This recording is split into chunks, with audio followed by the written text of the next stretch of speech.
예수 그리스도 이름으로 기도합니다. 아멘. 이번 주 우리 충만교회 강단을 통해서 주셨던 시간표가 이 감남산의 이정표였습니다. 우리 서희서 선교사님 보내주셔서 이 천국 시민, 결국 보호자의 배경, 하나님 나라의 배경을 말씀을 하신 거거든요.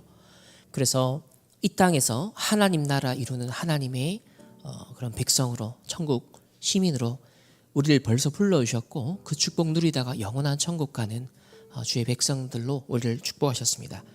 그리고 렘넌트 예배가 감남산 이정표였어요. 지지난주가 이제 갈보리산 이정표, 바로 이어서 감남산 이정표였는데, 기도가 이런 내용입니다. 감남산이 나의 이정표가 되게 하셔서 오늘 가는 곳에 감남산에서 주셨던 언약이 하나님의 일이 이루어지게 하옵소서. 부활하신 그리스도를 만나 내 안에 하나님의 나라 임하게 하시니 감사합니다. 나를 통해 이루실 하나님의 나라의 일, 감남산의 미션을 오늘 내게 주시옵소서. 보좌의 능력이 지금 내게 임하게 해 주옵소서. 하나님의 나라를 누리며 기다리다가 하나님의 나라가 임할 때 도전하게 하옵소서. 이 갈보리산의 응답을 함께 누리는 오늘 하나님이 주신 하나님 나라의 그 일의 미션이 오늘 말씀을 통해서 함께 임하는 시간 되기를 소망합니다. 이 금토일 시대 집중, 오늘 그 첫 번째로 이번 대구노회 전도캠프 앞두고 예비 캠프 훈련을 진행하였습니다.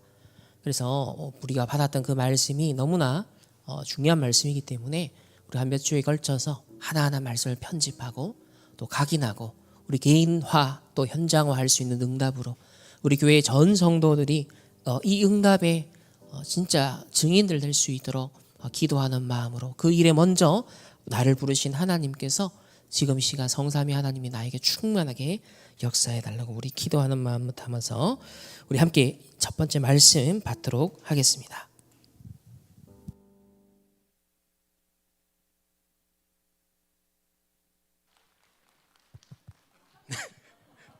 원래 대구 분위기 이런 거 아닌데. 예. 감사합니다. 하나님 말씀 먼저 한 군데 좀 보겠습니다. 사도행전 11장 25절에서 26절입니다.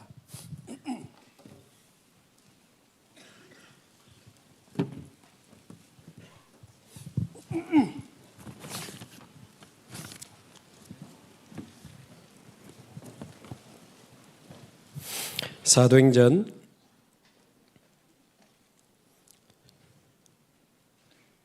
11장 25절에서 26절까지 우리 두 절만 함께 한 목소리로 봉독하겠습니다.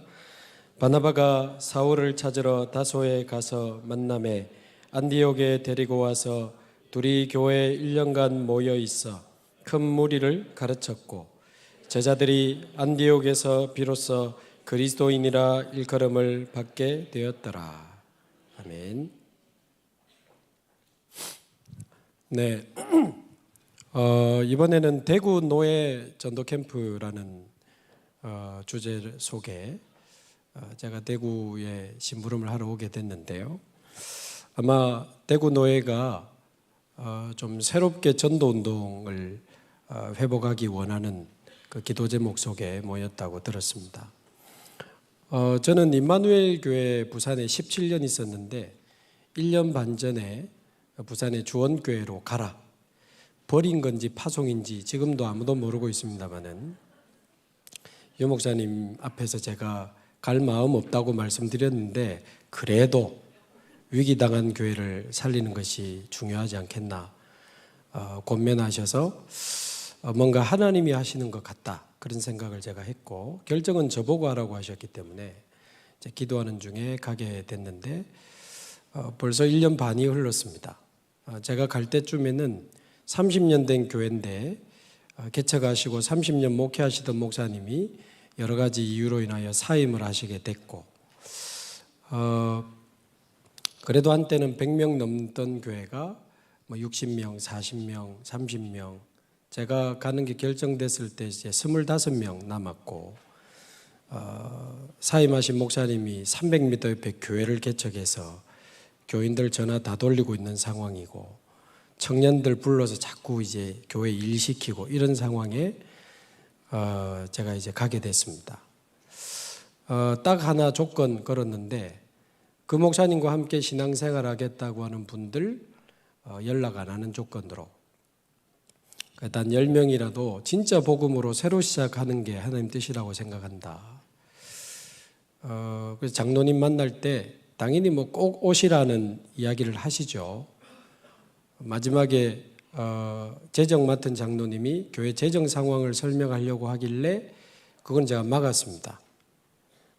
그거는 제가 이 교회를 결정하는 거하고는 전혀 상관없는 부분이기 때문에 뭐 교회 재정이 얼마 있고 뭐 예를 들어 목사님 사례를 얼마 그 조건이 우리의 기준이 될 수는 없죠.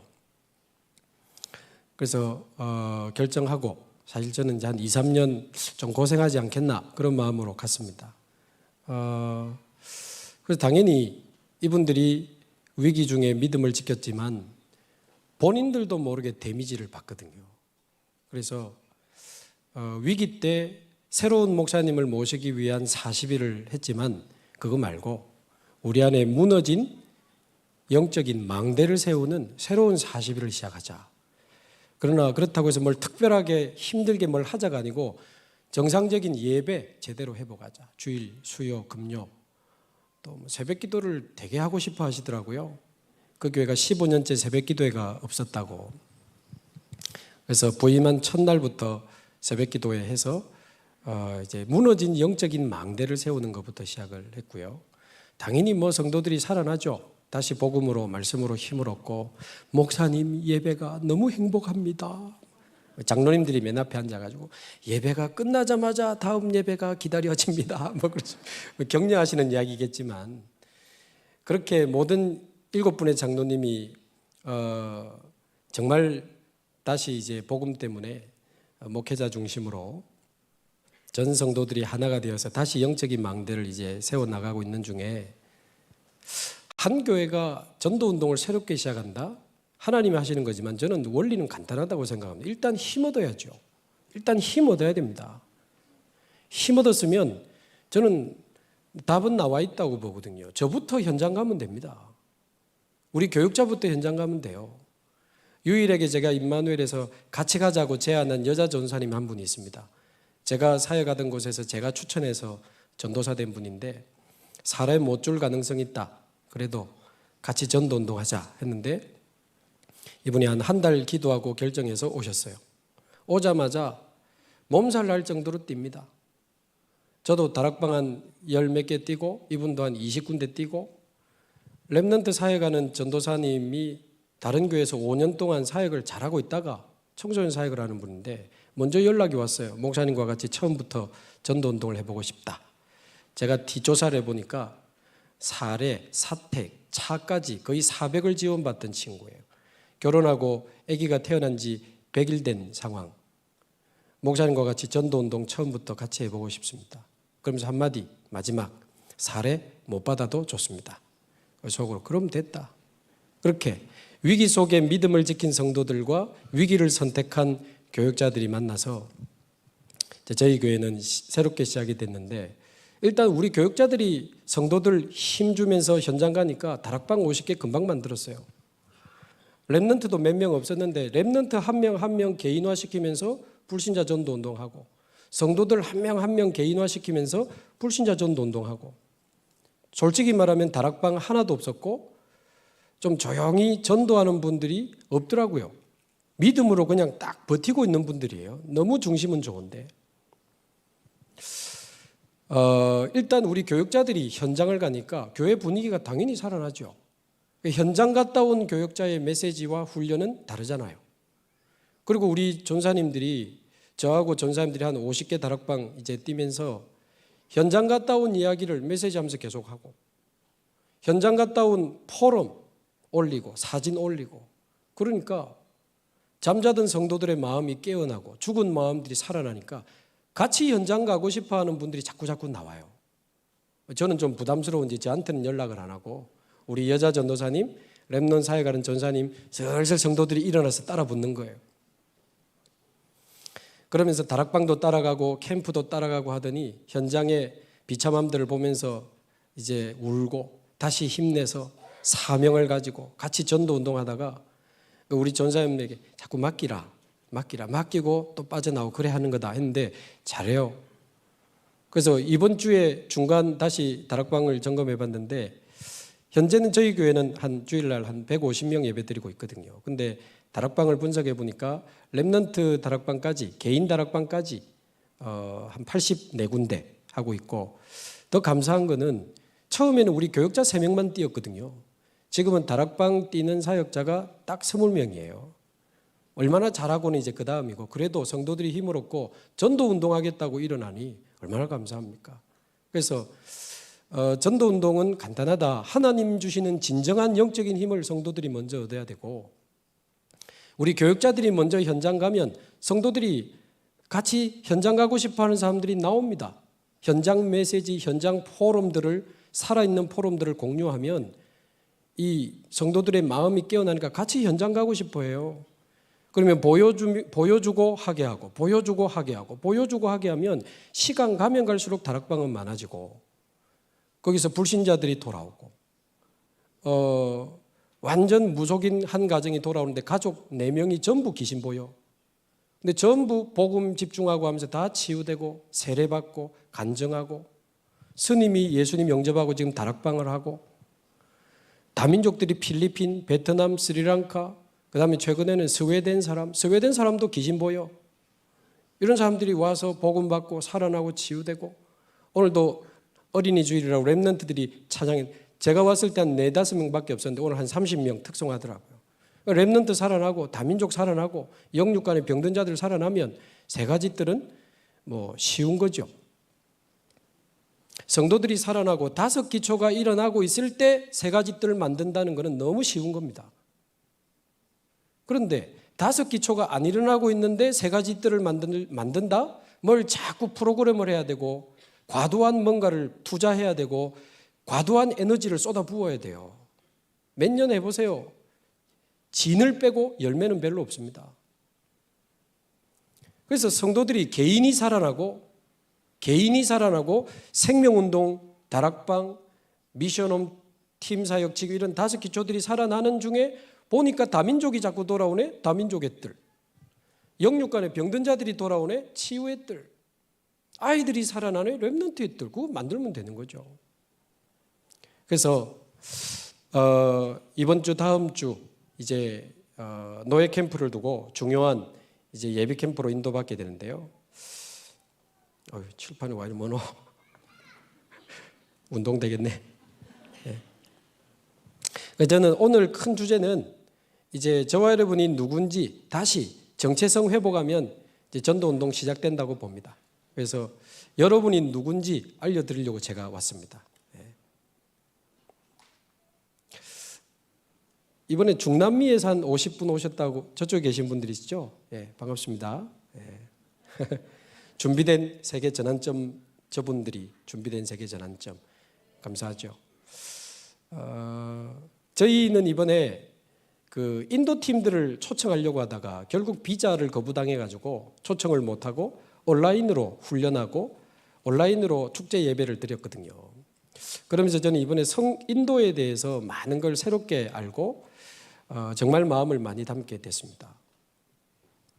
인도는 여러분 아시는 대로 14억 인구가 모여 있는 이제 세계 최고 인구의 나라죠. 예. 그리고 종족으로 따지면 약 3천 종족 정도가 모여 있는 나라입니다. 예. 그러면서 공식 언어만 22개 정도가 있으니까 얼마나 이제 복잡한 다민족 국가인지 모릅니다. 자, 그러면서 종교는 약 80%가 힌두교, 한 9%가 이슬람, 한 2%가 기독교 이렇게 돼 있는데, 법적으로 종교를 등록해 놓고 종교를 못 바꾸도록 정해놨습니다. 개종 금지법이 있더라고요. 그러니까 당연히 전도도 금지돼 있고 선교도 금지돼 있습니다. 그런 중에 인도 좀 밑에 지방은 조금 그래도 약간 분위기 괜찮은데 위쪽은 굉장히 험악하더라고요. 그래서 2023년도에도 한 부족이 기독교 부족을 공격하면서 어마어마한 폭력과 거의 전쟁 수준의 이 공격을 가해가지고 200명 정도가 죽고 한 6만 명이 피난을 가는 일이 있었더라고요. 얼마 전에. 근데 현지인 사명자들이 직접 보내준 사진과 영상을 제가 받았거든요. 법도 없어요. 그냥 길거리에서 수십 명이 달라붙어서 몽둥이로 예수 믿는 사람을 막 때리는 거예요. 집단 폭행. 그리고 예수 믿는 엄마와 딸 두 모녀를 수백 명이 끌고 다니면서 수백 명이 성폭행을 했어요. 그 옷 뺏기고 데리고 가는 영상을 제가 받았거든요. 그러면서 어떤 교장 선생님이라고 하는데 나이가 많아 보이는 이분이 기독교 학교인데도 아이들에게 주기도문을 가르쳤다고 거의 잡혀가가지고 옷 완전히 다 벗겨가지고 손 뒤로 묶어가지고 엎어놓고 큰 나무로 때리는데요. 등을 때리고 허리를 때리고 다리를 때리는데 막 비명을 지르죠. 점점점 몸이 빨개지고 피멍이 드는데 정말 마음이 아프더라고요. 우리는 지루해서 잘 하지도 않는 주기도문. 그분들은 생을 걸고 배우고 가르치는데 그거 보는데 너무 미안하다는 생각이 들고 너무 부끄러운 생각 드는 거 있죠. 우리는 너무 편안하게 신앙생활하는 거 아닌가. 그러면서 심지어 좀 잔인한 이야기지만 선교 현장 실제 상황이니까 한 복음 전하는 목사님의 머리를 그냥 자른 게 아니고 거의 찢어가지고 동네에다 걸어놨어요. 제가 그 동영상을 봤는데 참 너무 미안하고 부끄럽고 죄송한 거 있죠. 너무 우리가 편하고 다시는 내가 신앙 불평 안 해야 되겠다. 어쩌면 우리가 너무 영적으로 어리광 부리고 있는지도 모릅니다. 이렇게 우리는 귀한 말씀을 들으면서 편하게 신앙생활하고 있는데 저분들은 지금도 생을 걸고 저런 상황 속에 신앙생활을 하는 거예요. 더 놀라운 것이 뭡니까? 그럼에도 불구하고 거기에 믿음을 지키고 신앙을 지키는 사람들이 있다는 거죠. 그러면 도대체 예수 믿는다는 게 뭘까? 신앙을 지킨다는 게 뭘까? 또 저런 상황 속에 믿음을 지키는 저분들 속에 있는 저 흔들리지 않는 믿음은 어떻게 주어진 걸까? 죽음도 두려워하지 않는 저 성숙한 저들의 믿음과 신앙은 어떻게 만들어진 거지? 이런 생각을 하게 되는 거예요. 그래서 저와 여러분이 오늘 첫 번째로 회복해야 될 우리의 정체성이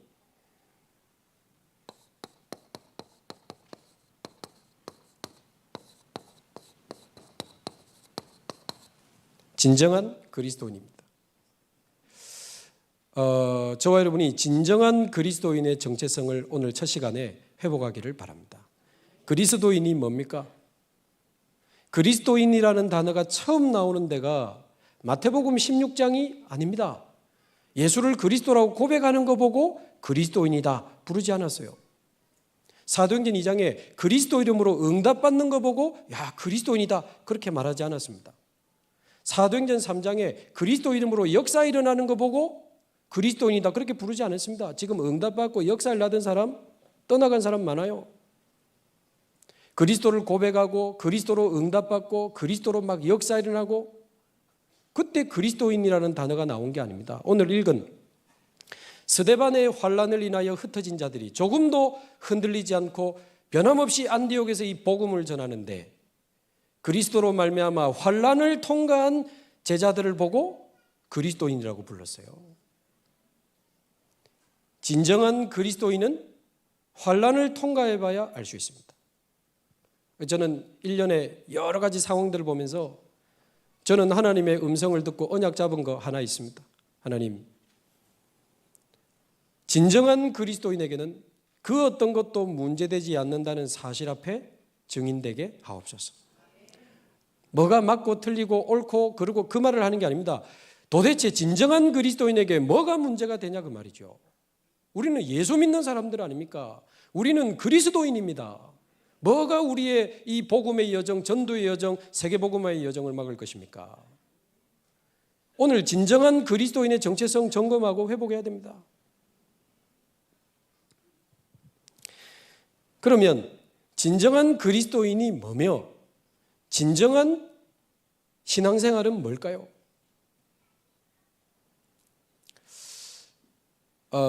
저희 교회 어떤 목사님의 자녀로 태어나서 신앙생활 하다가 저희 교회 온 분이 있어요. 다락방교회 목사님의 아들로 태어나서 렘넌트 교육을 하는, 우리 렘넌트 교육하는 학교를 졸업하고 결혼해서 집사님이 되고 저희 교회 안수 집사님이 되고, 이렇게 들뜨는 분도 아니고 조용히 교회 구석구석에 헌신하는 분이에요. 쉽게 말하면 목사님의 아들로 태어난 다락방 모태신앙, 다락방 모태신앙 40년, 안수 집사, 교회 헌신하는 분, 뭐 좋죠, 감사하죠. 근데 언젠가부터 교회를 안 나와. 2주가 돼도 안 보여. 3주가 돼도 안 보여. 한 달을 기다리다가 찾아갔습니다. 목사님, 더 이상 못하겠습니다. 그러더라고. 뭐를 그러니까 교회 갈 힘이 없대요. 뭐 부부싸움 하다가 오래된 영적 문제가 드러난 거가 있긴 했는데 그게 문제가 아니고 거의 이제 에너지를 다 쓴 거예요. 더 이상 못하겠대요. 교회 못 가겠대요. 어린 초등학생 자녀 앞에 아빠 이제 교회 안 간다고 선언했대요.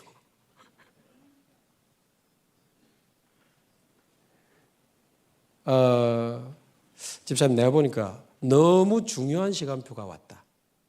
나로 했던 신앙이 한계를 만나고 진짜 신앙생활을 할 수 있는 나는 시간표가 왔다고 본다. 그러면서 몇 마디 더 하는데요. 결국 뭐라 하는지 아세요? 그리스도가 안 믿어진답니다. 다락방 모태신앙, 목사님 아들, 렘넌트 우리 학교 출신, 다락방 40년, 안수집사, 교회 헌신, 그리스도가 안 믿어진다는데요. 제가 그 자리에서 다시 복음 전하고 영접시키고 올 수도 있겠지만 이건 지금 그런 문제가 아닌 거예요. 대충 기도해주고 왔습니다. 제가 고민이 많이 되는 거 있죠. 어쩌면 이분만의 상태가 아니다. 어쩌면 우리의 모습일 수 있는 거다. 그러면서 하나님 앞에서 많은 기도를 해봤어요. 왜 이렇지?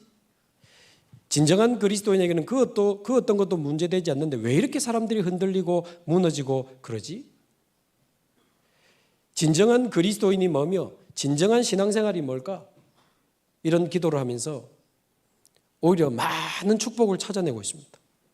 오늘 보니까 맨 앞에 그 집사님 앉아 빛나는 얼굴로 예배드리고 있더라고.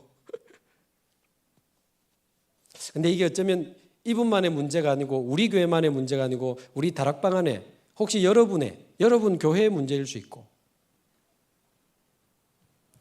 그래서 제가 고민하고 기도했던 부분을 조금 같이 나누면 좋겠는데요. 진정한 신앙생활이 뭘까? 첫 번째, 열심히 교회 나와서 말씀 듣고 기도하고 봉사하고 헌신하고 아니죠.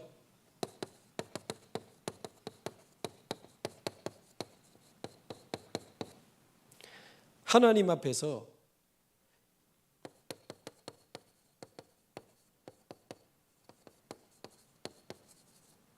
진정한 나의 영적 상태를 발견하는 데서부터 신앙생활은 시작된다고 봅니다. 그런데요, 특히 모태신앙들이 다락방 오래 다닌 사람들이 한 번도 하나님 앞에서 진정한 자신의 영적 상태를 본 적이 없어. 그러니까 그리스도는 내게 별로 의미가 없는 거예요. 그냥 좋은 말이지. 그러나 하나님 앞에서 진정한 나의 영적 상태를 봐버리면 그리스도 말고는 내게 답이 없고 소망이 없어요. 그래서 저와 여러분이 하나님 앞에서 진정한 나의 영적 상태를 본 적이 있습니까? 오늘도 저희 교회 2부 예배 드리는데 2부 예배 요즘 제자 24, 25 영혼 제자 메시지가 자꾸 나와서 시국도 시국인 만큼 완전 제자 메시지로 가득한 마태복음을 2부 예배 때 저희들은 오늘부터 시작했거든요. 그래서 마태복음 1장 다윗과 아브라함의 혈통을 따라오신 그리스도, 여자의 후손으로 오시기 위해서 성령으로 잉태하신 그리스도, 우리의 우리를 죄에서 구원하시기 위하여 오신 예수, 임마누엘의 그 이름, 이거 설명하는데요. 1년째 우리 교회 다니고 있는 이 조용하게 신앙생활하는 우리 여자 집사님이 의자 밑으로 들어가서 우는 거예요. 아니 이상한 분이 아니라니까요 원래. 근데 의자 밑에 들어가가지고 덜덜덜 떨면서 울어요. 소리를 내고. 성도들이 막 웅성웅성했지.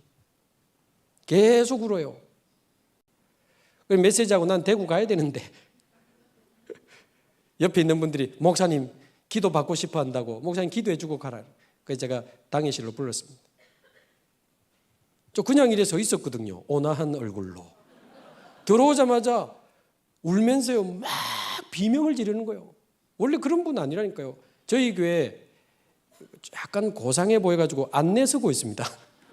주본 하나 줘. 와 하면서 누가 봐도 귀신 들린 소리요. 목사님 도와주세요 하면서 막 고함을 지르는데 저 째려받거나 웃고 있었다니까요. 나 대구 가야 되니까 기도해주고 갈게. 여자의 후손 되신 그리스도, 왕으로 오신 그리스도, 이분 속에 왕으로 임하셔서 이분 속에 집을 지은 사단은 예수 이름으로 떠나가고 무너질지어다.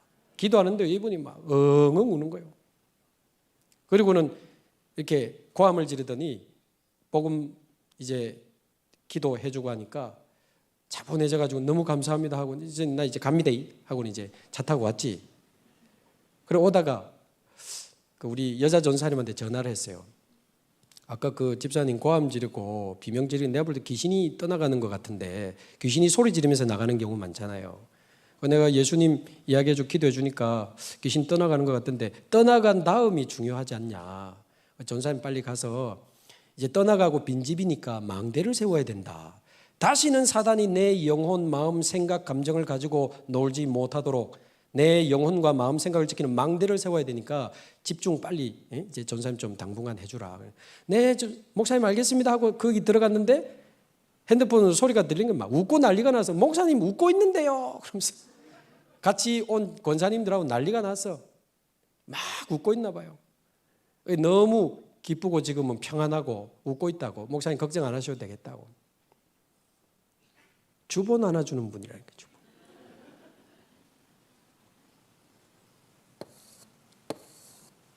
특히 오래된 우리 기존 신자들, 특히 모태신앙, 특히 부모님에 의해서 교회를 다니고 있는 우리 렘넌트들. 성경에 모태신앙은 원죄 없이 태어난다는 말이 있습니까? 없습니다. 목사님 자녀, 장로님 자녀는 자동으로 구원받는다는 말이 있습니까? 없습니다. 모태신앙의 그 믿는 가정에 태어난 사람도 완벽한 불신자 상태로 태어납니다. 언약적 기도 배경은 있지만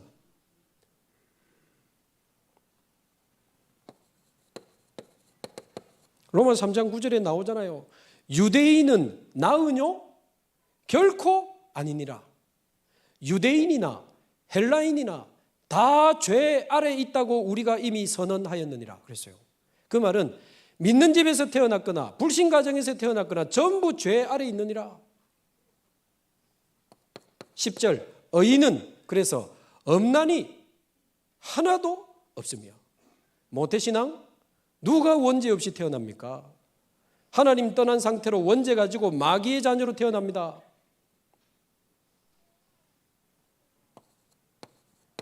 로마서 3장 23절 모든 사람은 죄를 범하였음에 하나님의 영광에 이르지 못하더니 하나님 떠난 상태로 태어납니다. 죄의 삭슨 사망이라 그 증거로 죄 아래에서 죄인으로 태어난다는 증거로 사망에 빠져 있습니다. 모든 사람 죽잖아요. 모태신앙도 죽습니다. 저도 죽고. 그게 죄인이라는 증거입니다.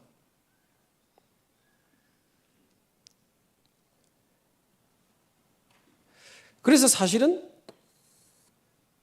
창세기 3장에 이 아담과 하와가 사단에게 속아서 죄를 짓고 하나님을 떠나는데 우리는 하나님을 떠난 상태로 원죄를 가지고 마귀의 지배 아래 태어나서 우리는 지금 자라오잖아요. 그런데 한 번도 하나님 떠난 나를 본 적이 없어. 한 번도 원죄에 빠진 나를 본 적이 없고 영이 죽은 나를 본 적이 없어. 마귀의 자녀인 나를 마주한 적 없이 지옥 갈 수밖에 없는 나를 본 적이 없어. 그러면서 복음을 지식으로 배우고 구원의 확신을 지식으로 배우고 자꾸 예수님은 그리스도야, 너는 하나님의 자녀야라고 가르쳐 주잖아요. 엄마가 아기 손을 예수님 어딨니 해놓고는 엄마가 그 아기 손을 붙잡고 아기 가슴에 대주잖아요. 여기 배운 구원의 확신. 초등부를 갔더니 중고등부를 갔더니 자꾸 하나님 자녀라고 확신 가지라고 말해주잖아요. 나는 아직 예수 믿을 준비가 안 돼 있는데, 예수 믿을 이유도 모르겠는데, 왜 나에게 예수님이 필요한지도 모르겠는데 자꾸 예수님 믿어야 된다. 믿지? 넌 하나님 자녀야. 자꾸 가르쳐줘.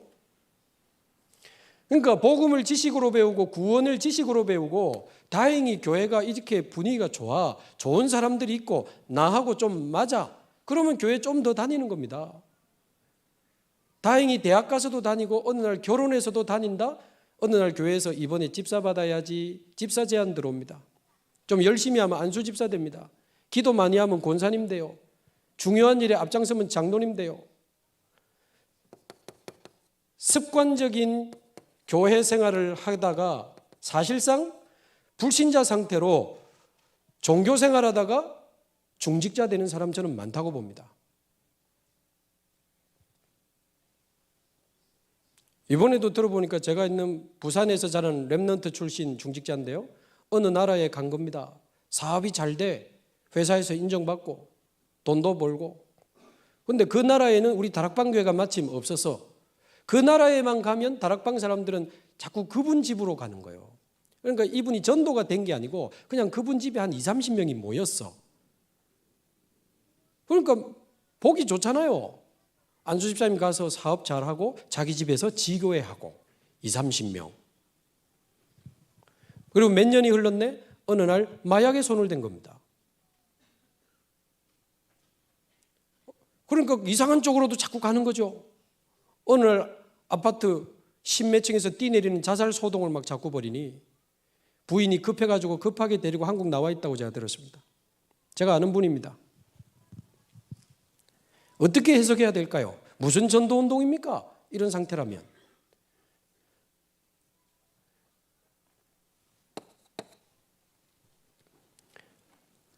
시편 51편 5절에 보면 모태신앙 출신 다윗도 이 이야기를 했지 않습니까?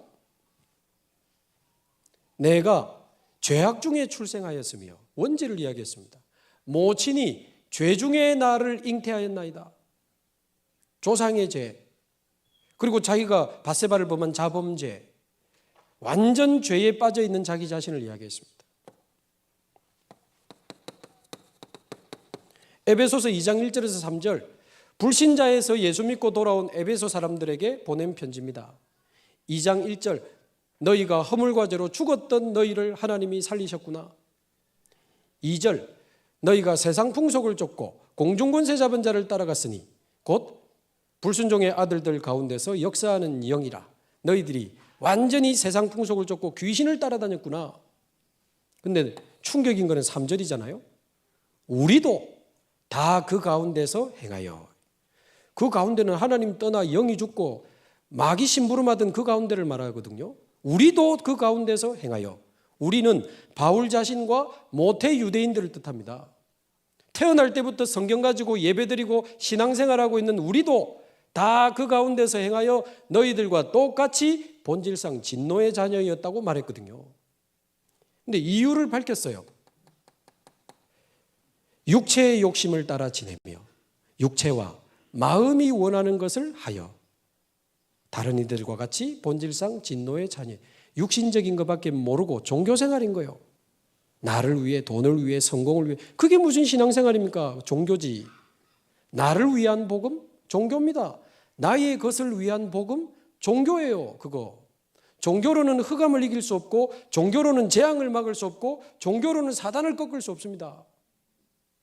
아, 우리가 종교생활하고 사실상 본질상 진노의 자녀였구나.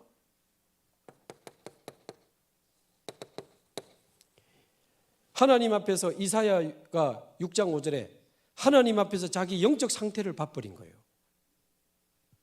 영적 상태니까 눈에 안 보이잖아요. 볼 수 있다면 어떨까요? 제가 그 생각을 해봤거든요.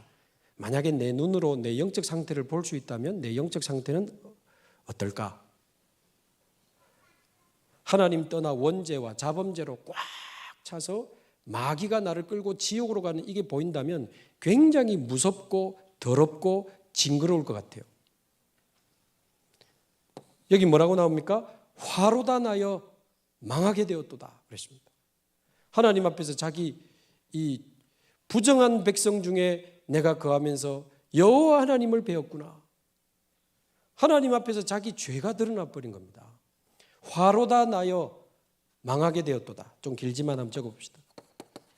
화로다 나여 망하게 되었도다. 이래야 그리스도가 필요한 겁니다. 이래야 그리스도가 필요해요. 근데 한 번도 하나님 앞에서 진정한 나의 영적 상태를 발견한 적이 없어.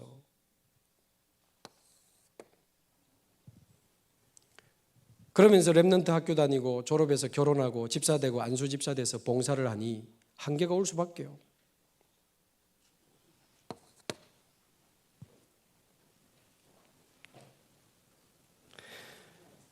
그래서 하나님 앞에서 진정한 나의 영적 상태를 발견했다면 그리스도로 나의 영이 살아나야 되지 않겠습니까? 이 신앙생활입니다. 그리스도로 나의 죽은 영이 살아나야 됩니다. 그냥 영이 아니고 나의 죽은 영이 살아나야 됩니다. 특히 요한복음 3장 3절에 보면 우리 잘 아는 니고데모, 그 경건한 유대인 지도자 니고데모, 굉장한 사람입니다. 굉장히 경건한 사람입니다. 존경받는 신앙 지도자입니다. 그런데 밤에 예수님을 찾아왔잖아요. 뭔가가 채워지지 않는 갈증을 가지고 예수님을 밤에 찾아왔습니다. 그때 예수님이 가장 중요한 부분을 건드렸죠. 다른 이야기 필요 없고 네가 거듭나지 아니하면 하나님 나라를 볼 수 없느니라. 이 말을 거꾸로 하면 예수님이 볼 때는 이 니고데모의 영이 죽어 있는 겁니다. 하나님 떠나 있고 영이 죽어 있고 사단에게 잡혀 있는 거예요. 다 필요 없어. 네가 거듭나지 아니하면 하나님 나라 볼 수 없어. 여러분 하나님 나라 보셨습니까? 거듭난 사람에게는 가장 쉬운 말이 하나님 나라입니다. 왜? 그 사람 안에 있기 때문에. 거듭나지 않은 사람에게는 가장 어려운 말이 하나님 나라예요. 왜? 본 적이 없거든. 내 안에 없어. 몇 년 전에 여자분이 말기암 진단을 받고 3개월밖에 안 남았다는 선고를 받고 저를 만나러 오셨어요. 암이 문제가 아니고 당신 지금 하나님 떠나 있다. 원죄에 빠져 있고 영이 죽어 있고 사단에게 잡혀 있고 지옥 배경에 빠져 있는데 지금 암이 문제냐? 암 고치면 안 죽나? 그랬어요. 암 고쳐 우리 죽잖아요. 당신의 본질은 영인데 당신의 영은 죽어 있어. 지금 암이 문제가 아니고 지금 하나님께로 돌아가야 되고 그리스도를 만나서 원죄와 사단과 지옥 배경에서 빠져나와야 돼. 이거 더 급하다. 다행히 이분이 이 말을 알아듣고 병 상관없이 예수 믿고 하나님 자녀 되면 좋겠다. 이분이 예수님을 구주로 영접했습니다. 울면서 영접 기도를 따라 했는데 눈 떴는데 눈물, 콧물이 범벅이 돼 있는데요. 진짜 얼굴이 환해요. 그러면서 제 손을 덥석 잡고는 목사님 너무 감사합니다. 병원에서 저 죽는다고 할 때 겁이 났는데 오늘 목사님 말씀 듣고 기도하는데 이상하게 마음이 편합니다. 이런 말 해도 될지 모르겠지만 저 이제 죽어도 괜찮을 것 같습니다. 그래 말했어요. 그게 첫 상황에서 할 수 있는 말이 아니잖아요. 그 요한복음 11장 25절 26절을 제가 말씀드렸거든요. 나는 부활이요 생명이니 나를 믿는 자는 죽어도 살겠고 당신 몸은 죽어도 영은 사는 거다. 무릇 살아서 나를 믿는 자는 영원히 죽지 아니하리라. 당신 살아있을 때 영생을 얻으면 안 죽어. 스데반은 죽었는데 잔이라 그랬어요. 영원한 생명을 가진 자는 죽는 게 아니야. 하나님 나라로 이사가는 거. 그 말을 설명하고 영접 기도를 했는데 자기 이제 죽어도 괜찮겠다는 거. 3개월이랬는데 한 1년 반까지는 제가 살아계신 거 확인했거든요.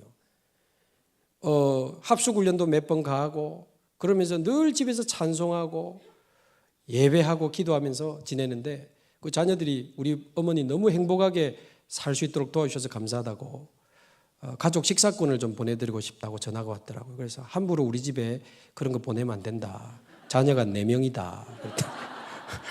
좀 당황은 했는데 5만 원짜리 이제 뷔페 식사권을 보내줘가지고 애들하고 먹으면서 이거는 누가 보내준지 아니 그러면서 이제 현장 포럼하고 아이들에게 그랬는데 그분 속에 임한 게 하나님 나라입니다. 어떤 기독교 서점에 가니까 책 제목이 하나님 나라인데 두께가 이만하더라고요.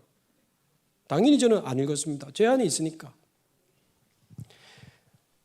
정말 내가 하나님을 떠나 원죄에 빠져 사단에게 사로잡혀 멸망받을 수밖에 없는 나의 영적 상태가 발견이 된다면 그리스도 말고는 답이 없는 거죠.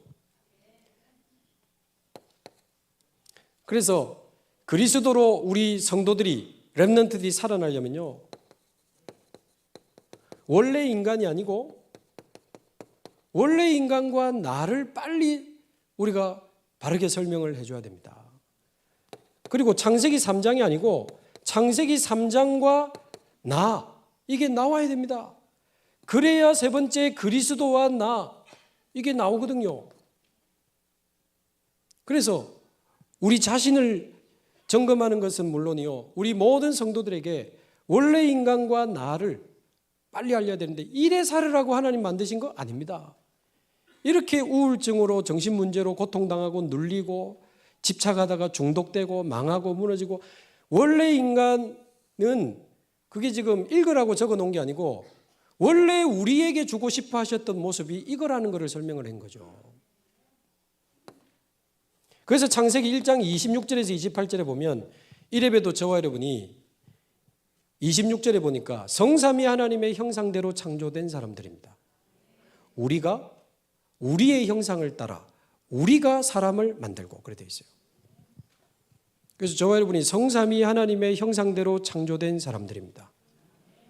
그래서 지금도 우리는 하나님 만나야 되는 거고요. 그래서 우리는 그리스도가 필요하고요. 그래서 우리 안에 성령님이 계셔야 우리는 가장 영적으로 안정적이고 행복한 상태가 되는 거예요. 왜? 구조 자체가 그래 만들어졌어요. 성삼위 하나님의 형상을 가지고 성삼위 하나님과 동행하면서, 요즘 그 기도, 성삼위 하나님의 영으로 나의 영혼, 마음, 생각, 육신을 충만하게 하면, 그게 얼마나 성경적인 기도인지 모릅니다, 여러분. 우리 구조 자체가 그렇게 만들어졌다니까요. 그래서 우리는 성삼위 하나님과 동행하면서 성삼위 하나님이 주시는 보좌의 힘과 능력으로 세상을 정복하고 다스리면서 살도록 우리를 창조하신 겁니다. 원래.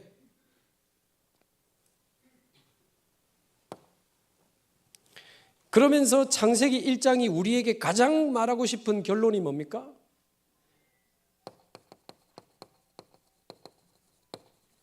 우리가 바로 이 아담의 후손이라는 것을 알게 하려고 창세기 이제 1, 2장을 주신 겁니다. 저와 여러분이 아담의 후손입니다.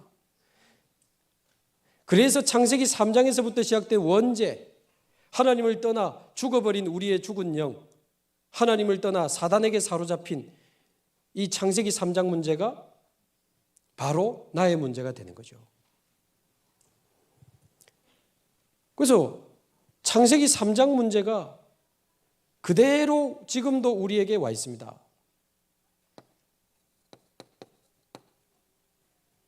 사단에게 속아서 나를 선택하고 불신앙해서 하나님 떠난 사건이잖아요. 지금도 사단은 우리를 공격하고 있습니다. 지금도 우리는 나를 선택합니다. 지금도 우리는 불신앙하면서 하나님 떠나잖아요. 창세기 3장 상태 그대로요. 지금도 나, 육신, 성공을 선택하는 아담과 하와의 상태 그대로라. 그대로입니다. 그러면서 창세기 3장에서부터 시작된 그 문제가 그대로 우리에게 와 있습니다. 여러분 창세기 3장 자세히 보셨잖아요. 하나님을 떠나면서 두려워하여 숨었나이다. 두려움과 불안이 하나님 떠나면서부터 시작된 겁니다. 그 우울증, 불안증, 하나님 떠나서 시작된 거예요. 왜 먹었냐? 저 여자 때문에 미움과 원망, 의처증, 의부증 전부 하나님 떠나서 시작된 겁니다. 여자는 남자를 원하고 남자는 여자를 다스릴지니라 상처와 집착과 억압 전부 하나님 떠나서 시작된 겁니다. 수고와 고통, 창세기 4장에 나오는 분노, 폭력, 살인 전부 창세기 3장에서부터 시작된 거예요. 창세기 4장에 쭉 내려가면 가인의 후손 중에 라멕이라고 나옵니다. 수십 명을 죽이고는 내가 상처로 말미암아 사람을 죽이고 소년을 죽였다고 자랑스럽게 떠드는 오늘날 단어로 사이코패스예요. 수십 명을 죽이고 자랑스럽게 말하는 사람이 최초의 사이코패스 범죄자가 라멕입니다. 가인을 죽이려고 하면 하나님이 7배 벌을 줄 거지만 누가 나를 벌 주려고 하면 그 사람은 70배 벌 받을 거야. 말도 안 되는 소리를 하면서요. 사람 죽인 거 막 떠들어요. 모든 문제가 여러분 창세기 3장에서부터 시작된 겁니다. 가문의 문제. 이 창세기 3장 문제가 가문을 타고 부모님을 타고 나에게까지 와 있잖아요. 내 당대에서 끝내지 않으면 자녀에게 또 내려가니 그야말로 영원한 문제입니다. 영원한 문제. 여러분 제가 주원교회 가가지고요. 창세기를 강의하는데 창세기 3장, 4장 이거 막 이렇게 영적 문제, 인간의 근본 문제, 그리스도 설명하는데요. 하나님이 사람을 막 계속 보내주는 거 있죠. 정확하게 말하면 다락방에서 오는 사람보다 메시지 들으려고 오는 사람들이 많아요. 저희 교회는 참고로 부산에서 오면 등록 안 받습니다. 오늘도 서울에서 한 가정 이사 와서 등록했어요. 그 가정이 어떤 가정이냐면 제가 창세기 4장 할 때 가인과 아벨 이야기할 때 서울에서 급하게 새벽에 온 가족 태워서 내려온 가정입니다. 내려와서 좋다 지금 그 말을 하는 게 아니고 서울에서 우리 다락방 교회 다니는 집사님 가정이라니까요.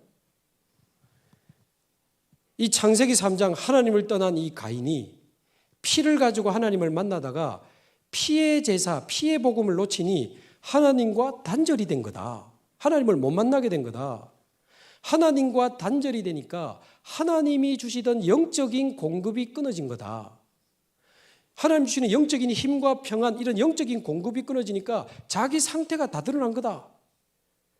그래서 이 상처와 미움과 원망으로 동생을 막 쳐다보면서 분노를 조절하지 못하고 결국 이제 동생을 돌로 쳐 죽이잖아요. 이거를 제가 쭉 설명했는데요.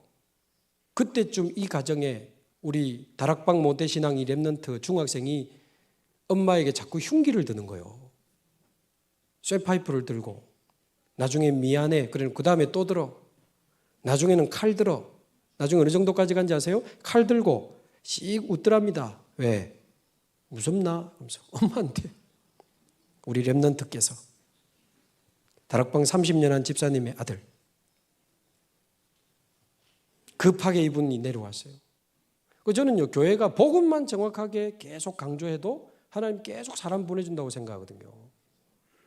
급하게 와가지고는 창세기 4장 그 녹취본을 가지고 다시 올라갔는데 얘가 중학생 얘가 말도 안 했는데 좀 미안한 것도 있긴 있고 엄마가 또 부산까지 갔다 왔다 하니까 뭐 녹취본을 하나 들고 왔는데 뭐지 하고 지가 봤대요. 그 할머니 권사님하고 같이 다 내려왔거든. 동생들하고 얘 빼고 다 내려왔어. 근데 지가 녹취본을 쭉 혼자 보더니 이건 내 문제네 그러더래요. 중학생이. 얘가 또 쇼를 하나 싶었는데 자기가 왜 그렇게 폭력적으로 바뀌었는지 알겠다는 거예요.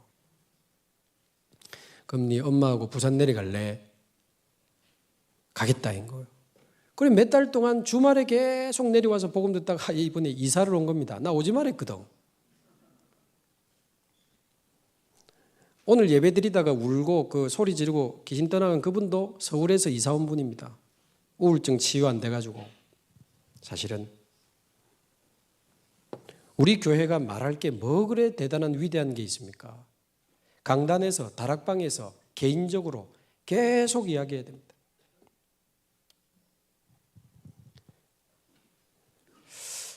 우리 교회 청년 하나 여자 청년인데 알코올 중독입니다. 아버지가 알코올 중독의 정신병. 아버지 그대로입니다. 네 정신 차리라. 네 당대에 그리스도로 못 끝내면 계속 가. 네 후대들에게 계속 내려가. 이 사이에 지금 꽉 차 있습니다. 한 달간 교회 안 나왔다는 그분 있잖아요. 어제 슬슬 만나면서 이거 설명했거든요. 모태신앙, 원죄, 이게 하나님 떠난 상태, 영적 죽음, 사단, 지옥, 당신 상태다. 쭉 이거 설명하면서 복음, 불신자 상태로 종교 생활하다가 중직자까지 된 거다. 인정이 된다 하더라고. 그래서 내 영혼 가장 깊은 곳에 주 예수여 오시옵소서 이 기도를 시작했거든요. 내 영혼 가장 깊은 곳에 주 예수여 오시옵소서. 이 친구가요 계속 처음에 그 기도하더라고. 제가 메시지를 줬더니 적어놓고 계속 그 기도해. 그러면서 영이 조금씩 살아나는 거예요. 그러면서 담배를 못 끊어. 담배가 못 끊으면 안 됩니까? 얘한테는 담배가 영적 문제예요. 자, 지금 설명 다 할 수는 없고, 술은 좋겠으면 음식이 되고 약도 될 수 있잖아요. 그러나 술이 영적인 문제가 될 수 있습니다. 그걸 제가 설명해 줬거든요. 그리고 한 번씩 화나면 폭발하는 그 혈기 있잖아요. 왜 그걸 영적 문제라고 제가 했냐? 아버지하고 똑같아요. 요거. 네가 만약에 이게 영적 문제라고 인정된다면 이제 끝나는 거다. 목사님이 인정이 됩니다. 그러더니 얼굴이 진짜 달라졌어요. 오늘 앉아있는데 얼굴이 눈이 부셔져 못 봤다니까. 목사님 신앙생활 새로 시작하는 게 새신자 같습니다. 그 이야기 하더라고. 그러니까 영적 상태 건드려주고 조금만 그리스도가 나의 그리스도 될 수 있도록 우리가 도와주고 집중해 주는 것이 얼마나 중요한지 모릅니다. 그래서 창세기 3장이 내 문제구나. 창세기 3장 상태가 나의 상태구나. 창세기 3장 문제가 가문을 통해 부모님을 통해 나에게까지 와 있구나. 창세기 3장이 내 문제네. 이게 보여지면 그래서 그리스도께서 여자의 후손으로 오신 거구나. 아담의 후손은 안 되니까. 그래서 그리스도께서 십자가에 피 흘려 고난받고 죽임을 당하셨구나. 나를 위한 십자가구나. 나의 죽은 영을 살리시기 위하여 그리스도께서 영원한 생명으로 부활하셨구나. 나를 위한 부활이구나. 생명의 성령으로 내 안에 오신 거구나. 그러니까 나를 위해 여자의 후손으로 오신 겁니다. 나를 위해 십자가에 피 흘려 죽으신 거예요. 나를 위해 부활하시고 나를 위해 성령으로 생명의 영으로 내 안에 오신 겁니다. 이게 믿어지면 이제 이 그리스도가 나의 그리스도가 되는 거죠. 그리고는 우리의 오래된 영적 상태가 치유되어야 되지 않겠습니까? 그래서 진정한 신앙생활은 하나님 앞에서 나의 영적 상태를 발견하고 그리스도로 나의 영이 살아나고 오래된 영적 문제를 치유받는 것이다. 두 번째 시간에 좀 자세히 말씀드리겠습니다만은 나를 구원하신 그 그리스도의 복음이라면 좀 자세히 봐야 안 되겠습니까? 복음 집중. 복음 집중을 통해서 완전히 인생이 재해석돼야 됩니다. 지나간 나의 과거, 우리 부모님과 나의 인생, 그럴 수밖에 없었구나. 과거에 그럴 수밖에 없었던 근본 이유와 답이 다 나오는 거 있죠. 현재 나는 하나님의 자녀구나. 현재 지금 내 안에 성령이 나와 함께 계시는구나. 내 남은 미래는 하나님 손에 있구나. 하나님이 나의 미래를 보장하셨구나. 복음 집중하면서 내 인생의 과거, 현재, 미래가 완전히 복음으로 내 인생이 재해석되는 일이 벌어져야 됩니다. 그러면 예배가 달라지고 말씀이 들리는 게 달라지면 이 말씀의 흐름 속으로 들어가게 되는 거죠. 하나님은 말씀을 성취하고 계신다고 하는데 나는 아예 말씀이 안 들려. 그 사람은요, 영적으로 꽉 막혀 있는 겁니다. 말씀 들을 수 없는 영적 상태에 치유돼야 됩니다. 하나님 자녀가 말씀이 안 들린다, 그 영적으로 병들어도 심각하게 병든 거예요. 말씀의 흐름을 따라가면서 기도의 행복을 누려야 되는데 나는 기도 자체가 안 돼. 기도할 수 없는 상태에 빠져 있습니다. 기도할 수 없는 병에 걸려 있어요. 하나님 자녀가 말씀을 들을 수 없고 기도할 수 없다? 영적으로 꽉 막혀 있는 겁니다. 누가 막고 있어요, 제가 볼 때는. 고린도후서 4장 4절, 이 세상신이 마음을 혼미케 하여 복음의 광채를 가로막았다.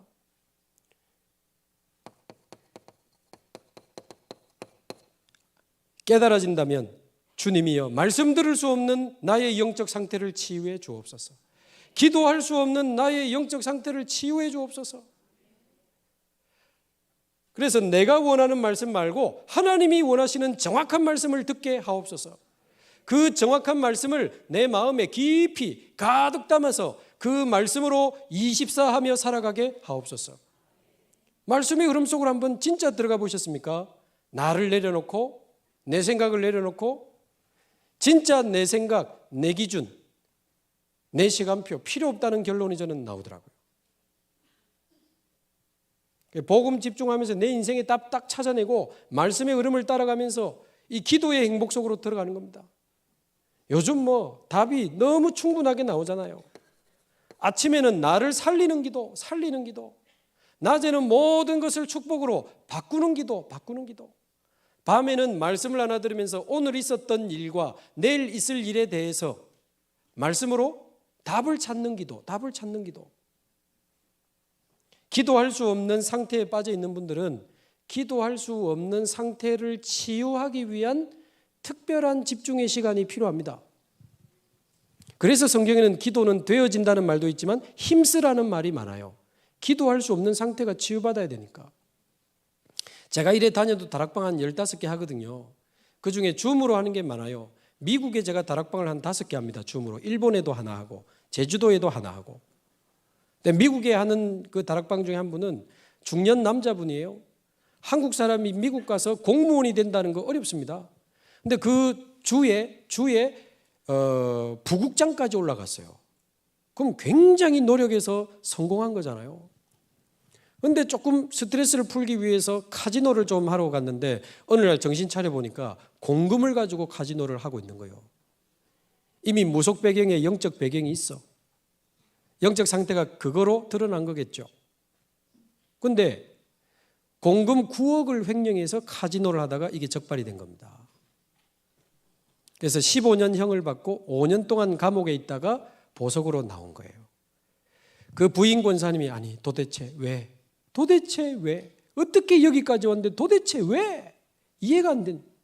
부인이 우울증이 오고 자살 시도를 하고 그런 중에 한 장로님이 여자 장로님이 계속 매일 온라인으로 예배드리면서 이분이 살아나는데 이 창세기 3장 문제 중독에 대한 메시지 이거 들으면서 하나님 떠난 사람은 뭔가에 집착하고 중독될 수밖에 없는데 모든 사람은 중독자인데 나도 중독자였구나. 이게 발견되면서 이게 생각이 열리고 마음이 열리면서 남편이 이해되기 시작한 거예요. 여보 내가 이 메시지 듣다가 당신이 이해된다. 나 당신 죽이고 싶었다. 근데 당신이 이해된다. 그러니까 남편이 마음 문 열려가지고 나도 그 목사님하고 다락방학해 된 거예요. 그래서 이분하고 지금 한 3, 4개월째 매주 줌으로 이 남자분하고 1:1 다락방을 해요. 근데 자기가 지은 죄도 있으니 부인이 이제 매일 말씀 하나씩 듣자고 막 억지로 앉혀놓고 메시지 여러 개 보는 거예요. 처음에는 막 화가 나더래요. 신경질이 나더래요. 막 반박하고 싶고 굉장히 똑똑한 분이거든. 막 공격하면서 막 메시지를 뭐라 하나 하면서 막 듣는데 제가 지난주에 줌으로 만났는데요. 그렇게라도 억지로 들었더니 지은 죄가 있어서 억지로 들었더니 목사님 요즘은 말씀 듣는 게 너무 행복하대요. 이제는 출근하는데 출근하는 차 안에서 매일 말씀 하나 이상씩 듣는데요. 말씀 들으면서 너무 많은 힘을 얻고 기도도 하고 저녁에 집에 오면 아내하고 포럼한대요. 포럼. 뭐죠? 말씀 들을 수 없는 상태와 기도할 수 없는 상태가 치유된 겁니다. 그분이. 너무 행복하대요. 말씀. 목사님 아직 제가 잘 안 되고 부족하지만 제가 바빠서 못할 때는요. 제 옛날 메시지 자기가 다 찾아가지고 다 들어요. 이쯤 되면 내 삶의 중심축을 어디에다가 둬야 될지가 나옵니다. 하나님은 지금도 사모를 하고 계시잖아요. 하나님의 사모를 아시죠? 하나님은 날마다 말씀 성취, 기도 응답, 구원 역사를 이루고 있으니 하나님의 사모를 속에 나의 사모늘이 들어가면 됩니다. 사모늘 중심의 삶. 내 삶의 중심축을 완전히 그리스도와 하나님의 이 말씀과 기도와 전도에 내 중심축을 두고 사모늘로 하루를 시작하고 하루를 살고 하루를 마무리하는데 이런 상황 속에 오래된 각인, 뿌리, 체질들이 드러나고 치유되기 시작합니다. 여러분 하나님이 바꿔주시는 게 제일 확실합니다. 대단한 사역자가 와서 나를 파 디벼주는 것도 괜찮지만 다음에 또 와서 파디벼줘야 돼. 여러분이 집중하다가 하나님이 여러분을 직접 치유하시는 게 더 낫습니다.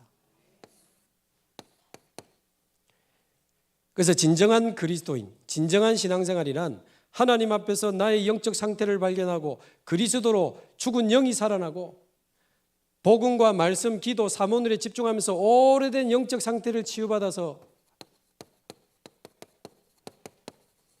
그 무엇도 상관없는 오직의 영적 상태로 살아가는 게 신앙생활 아니겠습니까? 그 무엇도 상관없습니다.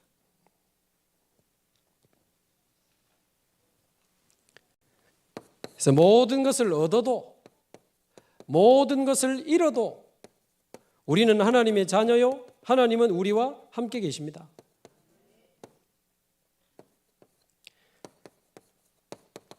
그래서 빌립보서 1장 20절, 이제 우리는 응답 대신 고난이 와도 괜찮습니다. 축복 대신 핍박이 와도 괜찮습니다. 역사 대신 죽음이 와도 상관없습니다. 왜? 그리스도로 다 받았으니까. 이미 다 받았어요. 인생이 받을 수 있는 축복 중에 최고의 축복이 뭘까요? 그리스도를 만나는 거 아니겠습니까? 최고의 특혜가 뭘까요? 특혜. 이 땅에서 하나님 나라 누리는 거 아닙니까? 우리는 그리스도를 만났고 하나님 나라 누리면서 최고의 사명, 그리스도가 존귀하게 되는 세계복음화를 향해서 우리는 달려갑니다. 로마서 14장 8절, 그래서 살아도 죽어도 상관없는 겁니다.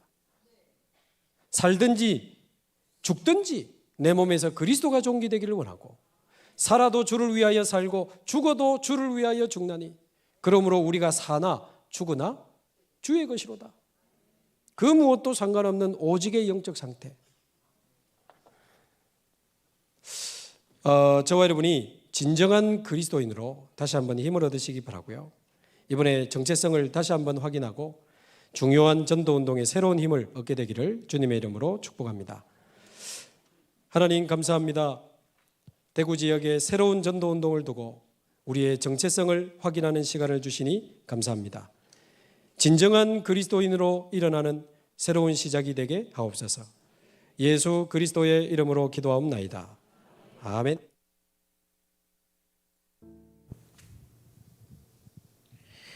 우리 받은 말씀으로 좀 정리하고 묵상하는 시간을 좀 개인적으로 가져야겠습니다.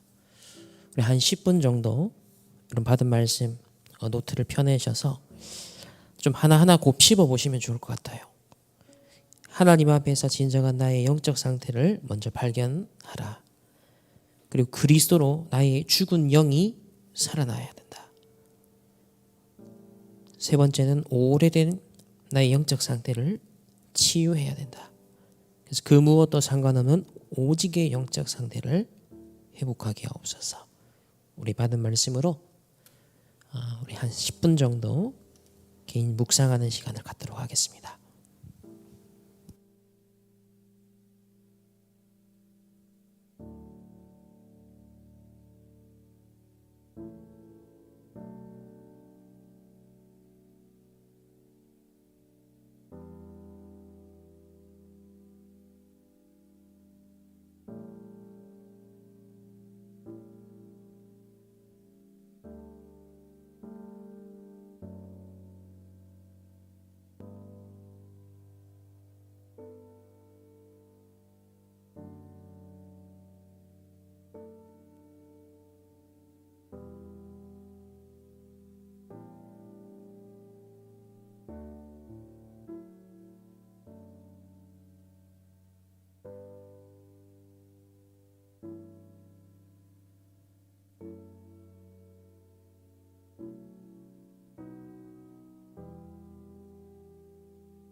기도하겠습니다. 하나님 감사합니다. 금토일 시대에 특별한 의미를 두고 오늘 집중의 시간을 가졌습니다. 진정한 그리스도인이라는 언약의 말씀을 묵상하며 우리의 영적 상태를 하나님 앞에서 내어놓고 정말 오직 그리스도로 나의 영이 살며 정말 오래된 나의 영적인 상태가 치유되어지고 그 무엇도 상관없는 오직의 영적 상태가 회복되게 하옵소서.